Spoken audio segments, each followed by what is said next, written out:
বিএনপির নতুন চেয়ারম্যান তারেক রহমান যেদিন বাংলাদেশে এসেছিলেন সেদিন এক বিশাল জনসভায় বলেছিলেন, শনিবার সাংবাদিকদের সাথে এক মিটিংয়ে তিনি সেই প্ল্যানের কিছু অংশ তুলে ধরেন। বলা চলে তার এই বক্তৃতাটি ছিল বিএনপির ম্যানিফেস্টোর একটা অংশ তুলে ধরা। কি আছে বিএনপির ম্যানিফেস্টোতে বা তারেক রহমান প্ল্যানেই বা কি আছে, এই নিয়ে আজকের স্টার এক্সপ্লেইনস। তারেক রহমানের বক্তৃতায় প্রথমে যে জিনিসটি তিনি তুলে ধরেন এবং কয়েকবার এটার কথা উনি উল্লেখ করেন সেটা হচ্ছে যে গণতান্ত্রিক প্রক্রিয়া, ডেমোক্রেটিক প্রসেসটা যেন চলমান থাকে, কোনোভাবে যেন এটা ভেঙে না পড়ে। সেটা একেবারে নিচের স্তরে, ইউনিয়ন পরিষদ হোক চাই উপজেলা পরিষদ হোক, প্রতিটা স্তরে যেন এই ডেমোক্রেটিক প্রসেস জারি থাকে, তাহলে পরে জবাবদিহিতাও ঠিক থাকবে। এমনকি তিনি ট্রেড বডিগুলোর কথাও বলেন। আর এর পাশাপাশি এই অ্যাকাউন্টেবিলিটি আর ডেমোক্রেটিক প্রসেস এই দুটো জারি থাকলে এর পাশাপাশি দিয়ে আরেকটি কথা বলেছেন যে দলমত নির্বিশেষে বিভিন্ন দলের বিভিন্ন গোষ্ঠীর মানুষজনের মধ্যে মত পার্থক্য থাকতেই পারে। মতের পার্থক্যের কারণে সেটা থেকে বিভেদ তৈরি করার কোনো প্রয়োজন নাই। যতই মত পার্থক্য থাকুক সেটা নিয়ে যেন আলোচনা করে একটা সমঝোতায় পৌঁছানো যায়। এবং এটিও কয়েকবার করে তিনি উল্লেখ করেন এবং ইঙ্গিত করেন যে এর আগের যে রেষারেষি বা হানাহানি 5 আগস্টের পেছনের রাজনীতি, যে সহিংসতার বিষয়, সেখানে যেন আর আমাদের ফেরত যেতে না হয়, প্রতিহিংসার রাজনীতি আর করবেন না, এমনটাই যেন একটা ইঙ্গিত ছিল। একটা বিষয় লক্ষ্য করার মতো যেটা চোখে পড়ে বা খেয়াল হয় সেটা হচ্ছে যে সাধারণভাবে রাজনৈতিক নেতৃবৃন্দ যেভাবে বক্তৃতা দেয় সেরকম মনে হয়নি। উনি খুব নিচু স্বরে, এখন আমি যেভাবে কথা বলছি তার থেকেও নিচু স্বরে উনি কথা বলছিলেন, একেবারে ঘরোয়া আলাপের মতো।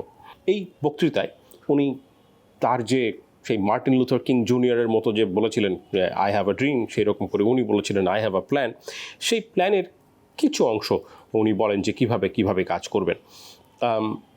এর আগে একটা ফ্যামিলি কার্ডের কথা বলেছিলেন, ইউনিভার্সাল ফ্যামিলি কার্ড। আজকে সেই ফ্যামিলি কার্ডের কথা বলে যে প্রতিটি পরিবারকে একটি করে কার্ড দেওয়া হবে। সেই কার্ডটা দেওয়া হবে পরিবারের কর্ত্রীকে বা কোনো একজন নারী সদস্যকে। সেটা যেমন কৃষকের স্ত্রী সেই কৃষানি পাবেন, বা জেলের স্ত্রী পাবেন, আবার একই সাথে কোনো একটা জেলার ডিসিএসপি তাদের স্ত্রীরাও পাবেন। ইউনিভার্সাল, সবাই পাবে।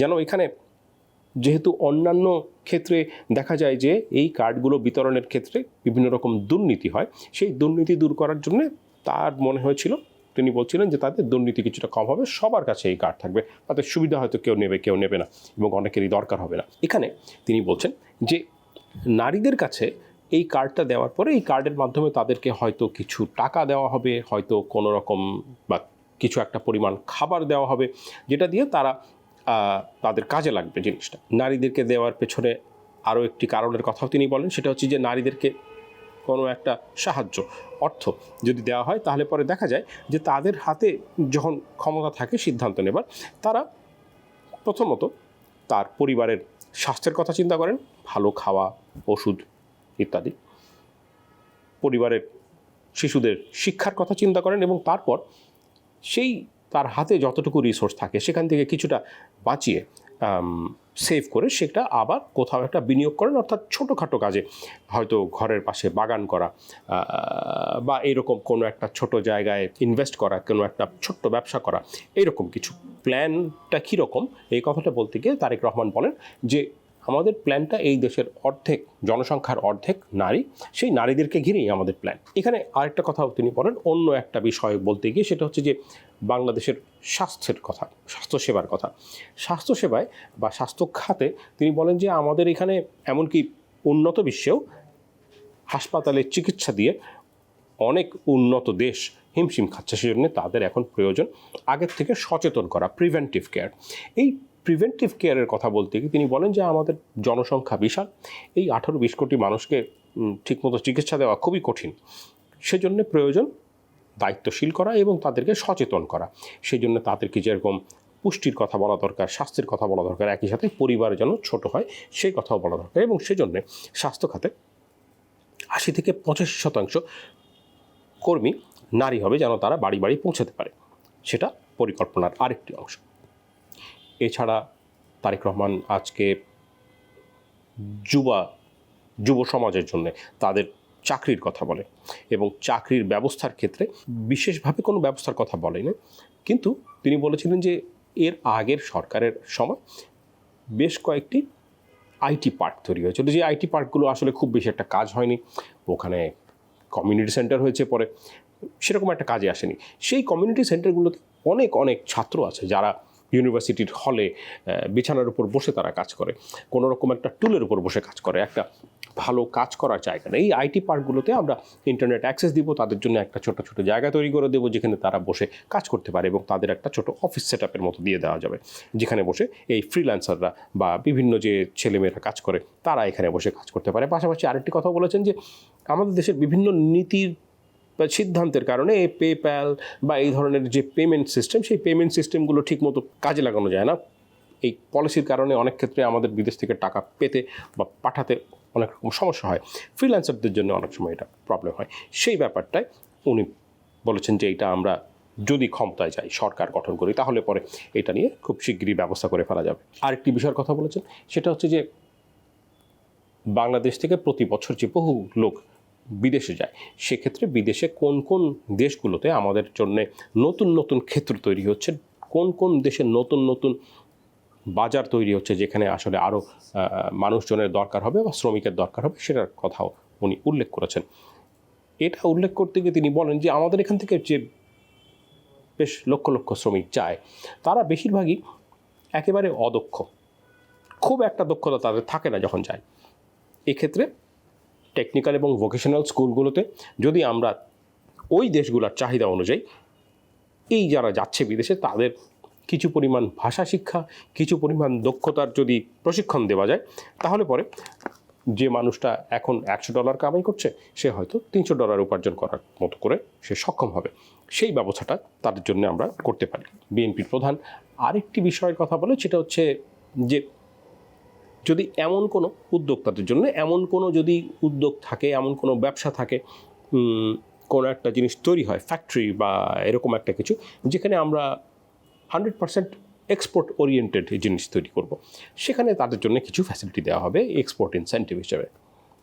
তো সেদিক থেকে এই রকম কয়েকটি স্পেসিফিক ব্যবস্থার কথা উনি বলেন। এছাড়া যে বিষয়গুলোর কথা উনি তুলে আনেন ওনার বক্তৃতায়, সেগুলো হচ্ছে যেমন কৃষকদের কথা বলেন বেশ খানিকটা সময় ধরে, যে আমাদের এই 20 কোটি মানুষের খাওয়া পড়ার ব্যবস্থা যারা করে দিয়েছেন বা দিচ্ছেন, তাদের জন্য তো আসলে আমরা তেমন কিছু করতে পারছি না। তাদের কথা শোনার মতো কোনো ব্যবস্থা নেই। তাদের জন্য কি করা যায়, কি হবে, তাদের দুর্দশার অবস্থা বা তাদের দুর্দশা এখন কেমন বা তাদের অবস্থা আরেকটু কীভাবে ভালো করা যায়, সে নিয়ে উনি চিন্তা করবেন বা চিন্তা করতে আহ্বান জানান, ব্যাপারটা এরকম বলা যায়। কিন্তু কৃষকদের ক্ষেত্রে আলাদা করে যে কি ব্যবস্থা নেবেন বিশেষভাবে তেমন কোনো ব্যবস্থার কথা বলেননি। যেরকম ইউনিভার্সাল ফ্যামিলি কার্ডের কথা বলছিলেন, উনি আরও দুটি বিষয়ের কথা বলেছিলেন। একটা হচ্ছে যে নিরাপত্তা, যেটা কথা একেবারে প্রথম থেকে উঠে এসেছিল, যে আমাদের নিরাপত্তা এবং নিরাপদ জীবন এটার নিশ্চয়তা নেই।